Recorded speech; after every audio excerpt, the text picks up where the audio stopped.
नमस्कार मित्रांनो. अ, माझ्या यूट्यूब चॅनलवर तुमचं स्वागत आहे. IBMमध्ये ज्या सॉफ्टवेअर इंजिनिअरिंगच्या अपॉर्च्युनिटीज आहेत, त्याच्याबद्दल आपण थोडी आज माहिती घेणार आहोत. याच्यामध्ये हैदराबाद, बंगलोर, तेलंगणा, कर्नाटका या या ठिकाणी या सगळ्या अपॉर्च्युनिटीज आहेत. म्हणजे हैदराबाद, तेलंगणा आणि बंगलोर, कर्नाटका इकडे. त्यांची जी IBMची एक इंडिया सिस्टम्स डेव्हलपमेंट लॅब नावाची एक कंपनी आहे. IBMची इन्फ्रास्ट्रक्चर डिव्हिजन आहे. त्याच्यामध्ये अपॉर्च्युनिटीज आहेत.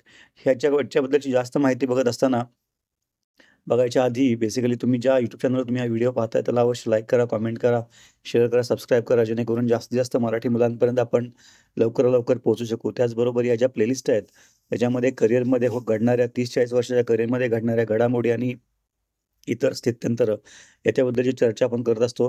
तर सबस्क्राईब करायला विसरू नका, लाईक करा, कमेंट करा आणि जरूर शेअर करा. तर ही जी सॉफ्टवेअर इंजिनिअरिंगची रिक्वायरमेंट आहे IBM इन्फ्रास्ट्रक्चर डिव्हिजनमध्ये, त्याची जे डिटेल्स आहेत ते आपण पाहणार आहोत. हे जे इन्फ्रास्ट्रक्चर डिव्हिजन आहे ते server, storage systems, cloud software यांचं या डेव्हलप करतात असं म्हणता येईल. आणि त्याच्यामध्ये जे हार्डकोर जॉब्स आहेत त्याची ही रिक्वायरमेंट आहे असं म्हणता येईल. जे रिस्पॉन्सिबिलिटी आणि रोल जे आहेत त्या त्यांनी स्पेसिफिकली दिलेल्या आहेत. याच्यामध्ये वेगवेगळ्या प्रकारचे मला वाटतं 4 ते 5 वेगवेगळ्या प्रकारच्या प्रोफाइल्स त्यांना हवे आहेत आणि जी क्वालिफाइंग क्रायटेरिया आहे तो आपण सुरुवातीला बघूया. रिक्वायर्ड एज्युकेशन हे बॅचलर्स डिग्री असली पाहिजे. तुम्ही कोणत्याही बॅचलर असलं तरी चालेल. टेक्निकल एक्सपर्टीज तुम्हाला पाहिजे रिक्वायर्ड आणि professional expertise. Knowledge of operating systems, open stack, Kubernetes, container technologies, cloud concepts, security, virtualisation management, rest API, DevOps, continuous integration and CI/CDs आहे ते आणि micro services architecture. Strong programming skills in C++, Golang, Python, Ansible, shell scripting. Comfortable in working with GitHub आणि leveraging open source tools. याच्याबद्दलची ही जी basic required qualification आहे ते सगळ्यांसाठी कॉमन आहे. आणि त्यानंतर त्याच्या ज्या अपॉर्च्युनिटीज आहेत त्या AI सॉफ्टवेअर इंजिनिअर ही एक झाली. त्यानंतर IBM स्टोरेज इंजिनिअर ही दुसरी अपॉर्च्युनिटी आहे. त्यानंतर लिनक्स डेव्हलपर ही तिसरी आहे. त्यानंतर hardware management console, Nova link software developer ही चौथी आहे. AIX डेव्हलपर ही अपॉर्च्युनिटी 5वी आहे आणि परफॉर्मन्स इंजिनिअर ही 6वी अपॉर्च्युनिटी आहे. 7वी अपॉर्च्युनिटी फर्मवेअर इंजिनिअर अशी आहे. आणि शेवटी enterprise system design software engineer. याच्यामध्ये 3 प्रकारच्या व्हॅकन्सीज उपलब्ध आहेत. Processor verification engineer, processor pre post silicon validation engineer आणि electronic design automation, front end B tool development. याच्यामध्ये या अपॉर्च्युनिटीज आहेत. त्याने या सगळ्या परत ज्या डिटेल्स त्यांनी दिलेल्या आहेत, required professional and technical skills, हे जे प्रत्येक जी अपॉर्च्युनिटी आहे त्याचे वेगवेगळे आहेत हे लक्षात घ्या. बेसिक क्वालिफिकेशन जरी बॅचलर्स डिग्री असलं, तरी समजा AI सॉफ्टवेअर इंजिनिअरची जर पोस्ट असेल, तर त्याच्यामध्ये तुम्हाला IBM AI on Z solutions टीमवर काम करायचं आहे.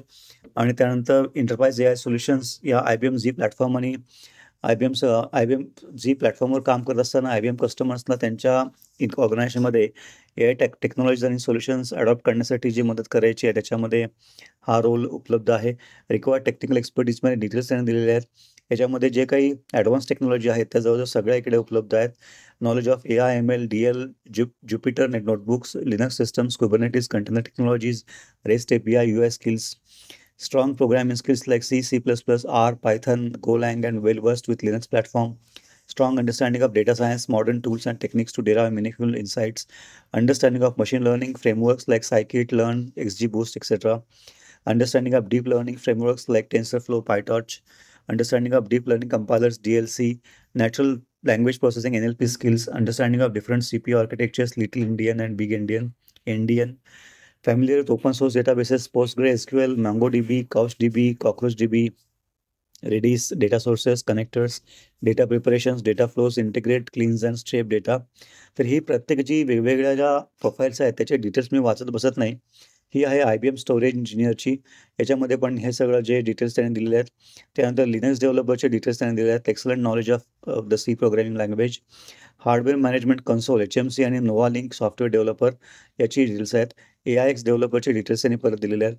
आणि परफॉर्मन्स मॅनेजरमध्ये तुम्हाला काय करावं लागेल आणि तुमची टेक्निकल एक्सपर्टीज काय पाहिजे याची डिटेल्स त्यांनी दिलेले आहेत. फर्मवेअर इंजिनिअर जे त्या डिटेल्स त्यांनी दिलेले आहेत. आपण हे परत एकदा बघतो यासाठी की प्रत्येक प्रोफाईलचे रिक्वायरमेंट्स वेगळे आहेत. एंटरप्राइज सिस्टम डिझाइन सॉफ्टवेअर इंजिनिअरची प्रोफाईल वेगळी आहे. त्याच्यामध्ये 3 प्रकारचे प्रोफाईल्स उपलब्ध आहेत. त्यानंतर आणि हे required technical and professional skills त्यांनी दिले आहेत. Functional verification / validation of processors और ASICs. computer architecture knowledge, processor core design specifications, instruction set architecture and logic verification, multiprocessor cache coherency, memory subsystem, I/O subsystem knowledge, any of the protocols like PCIe, XCXL, DDR, Flash, Ethernet, etc. Strong C and C++ programming skills in Unix and Linux environment required. Great scripting skills in Perl, Python, Shell. Development experience in Linux, Unix environments and Git repositories, and basic understanding of continuous CI/CD, DevOps workflow. Understand Verilog, VHDL, verification, coverage, closure, proven problem solving skills and ability to work in a team environment are a must. याची salary जी आहे ती साधारण 10 ते 15 लाख प्रतिवार्षिक असू शकते. त्यानंतर हे जे लिंक आहे मी तुमच्याबरोबर शेअर करतोय, इकडे जाऊन अवश्य अप्लाय करा. जेव्हा आपण अप्लाय करतो तेव्हा आपल्यासमोर एक पेज ओपन होतं. आपल्यासमोर हे पेज ओपन होतं. तुमच्याकडे जर IBMचा आयडी असेल तर तुम्ही कंटिन्यू लॉग इन करू शकता. तुमच्याकडे IBM आयडी नसेल तर तुम्हाला क्रिएट आयडी करावं लागेल. क्रिएट आयडी जेव्हा आपण क्लिक करतो तेव्हा नवीन पेज ओपन होईल. त्यामध्ये आपला email ID, password, first name, last name आणि कंट्री ऑफ रेसिडेन्स दिल्यानंतर तुमचा ईमेल व्हेरीफाय होऊन तुमचा ईमेल IBM आयडी तयार होईल आणि त्यानंतर तुम्ही अप्लाय करू शकाल.